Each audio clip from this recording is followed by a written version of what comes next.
Assalamualaikum warahmatullahi wabarakatuh. Perkenalkan, nama saya Isnini Rosida, NIM 2621032 dari kelas Ilmu Mantik A. Saya di sini akan menjelaskan mengenai materi mata kuliah Ilmu Mantik dari bab pertama sampai bab yang terakhir guna untuk memenuhi ujian akhir semester mata kuliah Ilmu Mantik. Selanjutnya langsung saja ke materi yang bab pertama, yaitu mengenai mabadi, aspek dasar ilmu mantik. Ilmu mantik sendiri memiliki arti adalah sebuah ilmu yang membahas tentang pemikiran-pemikiran manusia untuk memperoleh suatu kebenaran atau kepastian. Mabadi ilmu mantik sendiri memiliki beberapa poin pembahasan. Yang pertama mengenai nama lain ilmu mantik. Para pakar bidang pemikiran menyebut disiplin ilmu yang membahas metodologi berpikir ini dengan sebutan-sebutan berikut. Yang pertama ilmu mantik sendiri, yang kedua Mayer al-Ulum, yang ketiga ilm al-Mizan, yang keempat ilm al-Ulum. Pokok pembahasan yang kedua yaitu ta'arif ilmu mantik. Ta'arif sendiri adalah teknik menjelaskan sesuatu yang dijelaskan untuk diperoleh suatu pemahaman secara jelas dan terang, baik menggunakan tulisan ataupun lisan, dan dalam ilmu mantik dikenal dengan sebutan qaul syar'i. Ta'arif sendiri terbagi menjadi 3 jenis. Yang pertama ta'arif hadi, yang kedua ta'arif rasmi, dan yang terakhir ta'arif lafzi.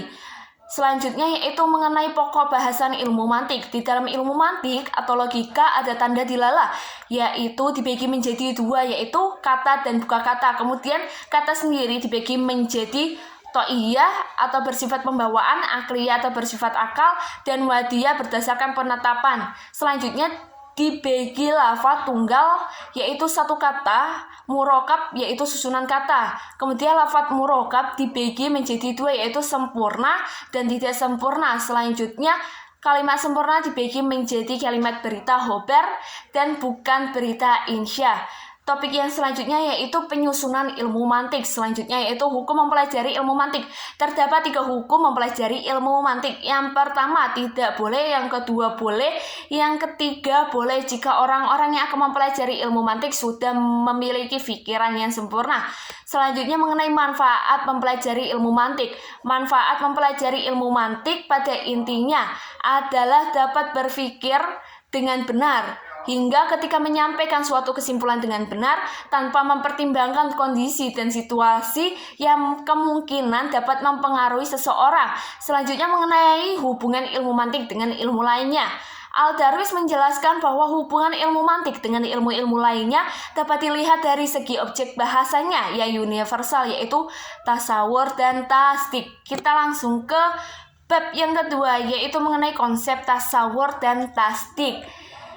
Tasawur dan tasdik adalah hasil dari ilmu, dan ilmu adalah susunan pengetahuan secara sistematis yang mempersoalkan bagian tertentu dari alam semesta atau makhluk. Ilmu itu terbagi menjadi 2, yaitu tasawur dan tasdik. Pengertian tasawur sendiri adalah memahami dan mengetahui hakikat-hakikat arti dari lafaz yang mufrad tunggal tanpa embel-embel apapun, seperti pemahaman terhadap arti kata manusia, kucing, kursi, dan rumah. Sedangkan pengertian tasdik sendiri adalah memahami dan mengetahui kenyataan kenisbatan ada atau tidak ada kenyataan itu pemahaman bahwa air laut itu asin, bumi itu tidak ada di atas kita.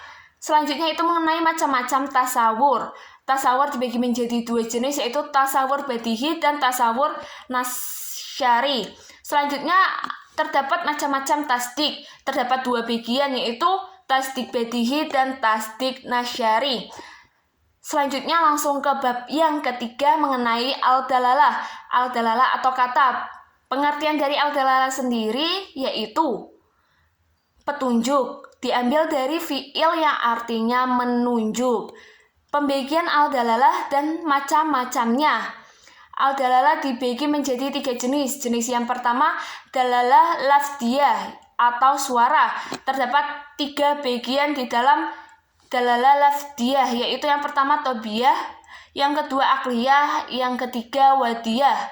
Selanjutnya jenis yang kedua itu dalalah khairi laziyah. Terdapat 3 bagian. Yang pertama tobiyah, kebiasaan, akliyah berdasarkan akal, wadiyah berdasarkan penetapan. Jenis yang ketiga adalah dalalah laziyah wadiyah yang terdapat 3 bagian pula. Yang pertama mutabaqah, makna yang sesuai. Yang kedua tadimun, yaitu adalah makna terkandung, dan itizam, yaitu makna lazim. Selanjutnya langsung ke bab keempat, yaitu al-lafal ataupun kata. Istilah lafaz berasal dari bahasa Arab dan diartikan dalam bahasa Indonesia sebagai kata. Terdapat beberapa poin pembahasan mengenai al-lafaz. Yang pertama, lafaz mufrad atau kata tunggal. Lafaz mufrad adalah kata yang memiliki makna tunggal, yang mana bukan penyusunannya tidak menunjukkan pengertian atau makna dari lafaz tersebut. Pembagian lafaz mufrad yaitu isim, fi'il, dan huruf. Yang kedua yaitu lafaz murakkab atau susunan kata, ataupun kalimat majmuk, yaitu kalimat yang tersusun dari beberapa kata yang mempunyai makna sendiri dan merupakan bagian dari keseluruhan makna lafaz murakkab. Pembagian lafaz murakkab terdapat 2 jenis. Yang pertama itu tam dan yang kedua yaitu nakis. Tam sendiri terbagi menjadi 2, yaitu khobar dan insya. Selanjutnya kita langsung ke bab kelima, yaitu kulliyat al-khams. Pengertian dari kulliyat al-khams sendiri yaitu adalah pengertian-pengertian yang dinyatakan oleh predikat mengenai subjek atau cara menetapkan sesuatu. Macam-macam kulliyat al-khams. Yang pertama kuli zati atau zat terbagi menjadi 3 bagian, antara lain kuli na'u, kuli fas, dan kuli jinzi. Jenis yang kedua yaitu kuli irdi atau sifat, terbagi menjadi 2 pula, yaitu kuli khasah dan kuli ar'am. Selanjutnya terdapat perbandingan lafaz kuli dengan artinya. Dilihat dari segi artinya, lafaz kuli terbagi menjadi ke dalam 5 macam, yaitu yang pertama lafaz mutawati, yang kedua lafaz musyakik, yang ketiga lafaz mutabayin, yang keempat lafaz mutadarif, yang kelima adalah lafaz mushtarok. Selanjutnya yaitu bab ke-6 mengenai ta'rif atau definisi. Pengertian ta'rif sendiri adalah memperkenalkan sesuatu sesuai hakikat sebenarnya. Macam-macam ta'rif terdapat 3 macam. Yang pertama adalah had, yaitu definisi esensial. Had secara bahasa artinya mencegah.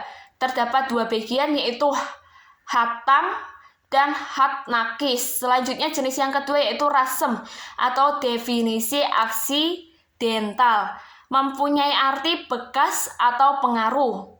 Terdapat 2 bagian, yaitu rasem tam dan rasem nakis. Selanjutnya yaitu ta'rif lazif, yaitu adalah definisi nominalis, mendefinisikan sebuah lafaz menggunakan lafaz lain yang semakna dan menurut pendengar dianggap lebih dikenal, mansyu. Selanjutnya yaitu syarat-syarat ta'rif. Terdapat 6 syarat ta'rif, yaitu yang pertama ta'rif harus jami ma'ni, yang kedua ta'rif harus dohir, jelas dan tidak boleh akfah, lebih samar, yang ketiga itu ta'rif tidak boleh musyawi, setingkat kesamarannya. Yang keempat, ta'rif tidak boleh memakai kata-kata majas. Yang kelima, ta'rif tidak boleh berkaitan dengan sesuatu yang dapat diketahui melalui perantara perkara yang didefinisikan. Yang keenam yaitu ta'rif tidak boleh menggunakan lafaz mustarok atau persekutuan atau mempunyai lebih dari 1 arti. Selanjutnya yaitu bab ke-7 mengenai kismah. Kismah sendiri adalah suatu proses pembagian dari suatu mafhum universal ke dalam bagian-bagian yang berada dalam cakupannya dan berada antar satu sama lain. Syarat pokok dalam membangun kismah yaitu kismahnya berupa pengumpulan semua jenis yang dibagi dan melarang masuk segala jenis pembagian lain di luar pembagian yang disebutkan. Yang kedua yaitu terbangun dari satu azas atau pondasi, dan syarat yang terakhir adalah tidak berupa masyadokoh, salah satu pembagian musahadak lainnya. Selanjutnya terdapat dua macam kismah. Yang pertama kismah topiyah, yang kedua kismah mutikiyah. Terdapat dua pula metode dalam membangun kismah, yaitu yang pertama thoriqat al-kismah as-sumiyah, yang kedua thoriqat al-kismah as-fasiyah. Lanjut ke bab yang ke-8 tentang tanakul atau kontradiktif. Kontradiktif atau qadiyah merupakan perkara yang tersusun yang memiliki arti ataupun makna. Dalam bahasa Indonesia diucap kalimat pembagian qadiyah. Mohon maaf tadi bab 8 mengenai qadiyah. Tadi sudah saya jelaskan mengenai pengertiannya, dan sekarang mengenai pembagian qadiyah. Pada tiap qadiyah terdapat hukum pembenaran ataupun tidak yang diucap tasdik. Masing-masing qadiyah mempunyai 3 unsur lainnya. Yang pertama itu maklum Allah, yang kedua maklum bih, yang ketiga robitah. Macam-macam qadiyah. Yang pertama itu qadiyah syatiyah, yang kedua qadiyah hamiliyah, yang selanjutnya yaitu mengenai pengertian tanakul. Tanakul adalah perbedaan antara dua qadiyah dan ijab. Contoh, emas itu logam, emas itu bukan logam. Poin yang selanjutnya yaitu mengenai metode pembuatan tanakul. Syarat-syarat maksudnya merupakan wajib sama antar bagiannya. Ialah yang pertama maudunya, yang kedua mahmulnya, yang ketiga waktunya, yang keempat tempatnya, yang kelima kuat serta perbuatannya, yang keenam juz'i serta kulinya, yang ketujuh syaratnya, yang kedelapan idofahnya.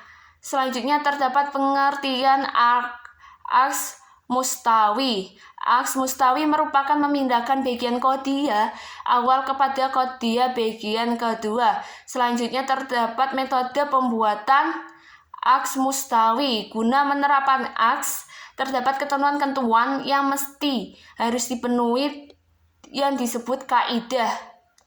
Kaidah aks mustawi terdapat 2 kaidah. Yang pertama kaidah kaf, yang kedua kaidah istiqroh.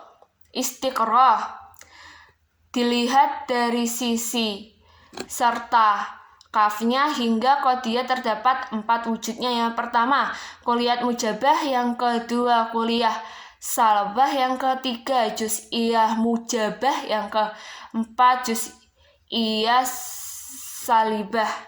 Selanjutnya kita langsung ke bab 9 mengenai qiyas atau silogisme. Qiyas sendiri adalah ilmu mantik. Dalam ilmu mantik, maksudnya qiyas dalam ilmu mantik adalah ucapan atau kata yang tersusun dari 2 atau beberapa qadiyah. Manakala qadiyah tersebut benar, maka akan muncul daripadanya dengan sendirinya qadiyah benar yang lain, dinamakan najdah. Pembagian qiyas. Yang pertama qiyas istiqrani, yang kedua qiyas syarti. Qiyas iqtirani sendiri yaitu qiyas yang tidak menunjukkan najah atau kesimpulan. Qiyas istinari terbagi menjadi 2, yaitu qiyas iqtirani hamiliyah dan qiyas iqtinari syatiyah. Terdapat metode penyusunannya. Yang pertama susunan mukadimah sesuai dengan peraturan yang diwajibkan. Yang kedua mengurutkan beberapa mukadimah dan menempatkan mukadimah sebelum mukadimah kubro pada qiyas istiqrani, dan mukadimah syurga setelah mukadimah kubro pada qiyas istisna. Yang ketiga yaitu triti syahid dan sang fasidnya dengan melaksanakan uji coba. Yang terakhir yaitu najah yang termasuk kebiasaan dari beberapa mukadimah bakal muncul menyamakan mukadimahnya. Selanjutnya yaitu bab ke-10 mengenai al-aqsal al-arba'ah.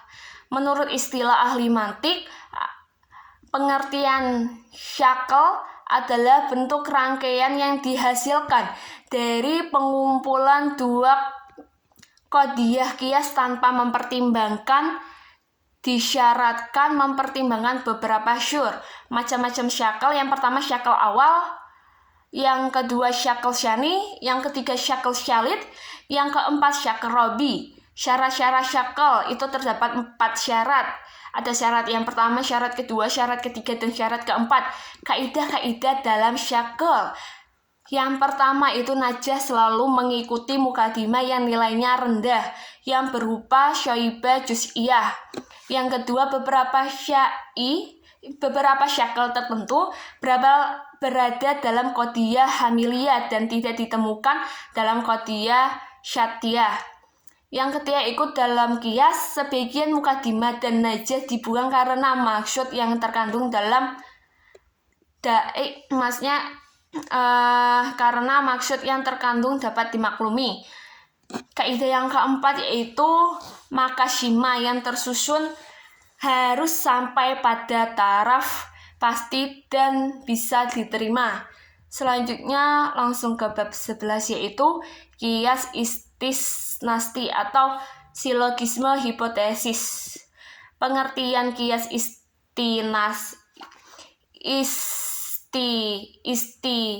istinai adalah qiyas yang menunjukkan adanya najah dengan jelas. Maksudnya dengan qiyas itu sendiri sudah berisi najah yang jelas atau sebaliknya tanpa adanya susunan dari qadiyah. Silogisme hipotesis terdiri dari 2 premis dan sebuah konklusif. Yang pertama yaitu premis mayor, yang kedua premis minor, dan yang ketiga konklusi. Pembagian qiyas istisna yaitu yang pertama qiyas istinai mutasil, yang kedua qiyas istinai munfasil. Selanjutnya yaitu bab ke-12 mengenai lawahid al-qiyas. Lawahid al-qiyas berasal dari bahasa Arab yang berarti rangkaian qiyas atau rentetan qiyas atau lanjutan qiyas. Lawahidul qiyas terdapat 3 macam antara lain. Yang pertama qiyas murakkab, yang kedua qiyas istiqroh, yang ketiga qiyas tamsil. Selanjutnya terdapat qiyas basit atau mufrad dan qiyas murakkab. Al-qiyas al-basit adalah qiyas yang dibangun oleh mayoritas mufakalamin dalam memperdebatkan setiap sifat Allah, baik itu wajib dalam pikiran atau tidak mungkin baginya. Yang kedua yaitu murakkab, artinya tersusun atau bertumpuk-tumpuk. Maksudnya adalah mukadimah qiyas lebih dari 1. Selanjutnya langsung ke bab ke-13 mengenai qiyas. Qiyas didefinisikan menurut bahasa adalah mengira-ngira sesuatu dengan perkiraan lain, dan definisi menurut istilah adalah perkataan atau pemikiran yang tersusun dengan bentuk tertentu dan beberapa qadiyah, dan dengan sendirinya zatiyah menetapkan ucapan lain. Yang pertama adalah qiyas istiqroh. Dalam artian secara bahasa, al-istiqroh adalah yang berarti meminta untuk dibaca, diselidiki, dan diteliti. Yang kedua yaitu qiyas khuluf, adalah qiyas yang di dalamnya terdapat penetapan najah dengan cara membatalkan kebalikannya. Yang ketiga yaitu qiyas tamsil. Menurut bahasa Arab, tamsil berasal dari kata yang artinya dari kata misal yang artinya mengambil. Contoh kemiripan, mengidentikan, dan sejenisnya. Selanjutnya yaitu sudah sampai bab yang terakhir. Oke, sekian dari saya. Mohon maaf apabila penjelasan dari saya itu banyak yang terpotong-potong dan banyak keliruan kata. Saya mohon maaf yang sebanyak-banyaknya. Terima kasih telah menonton video ini. Terima kasih. Wassalamualaikum warahmatullahi wabarakatuh.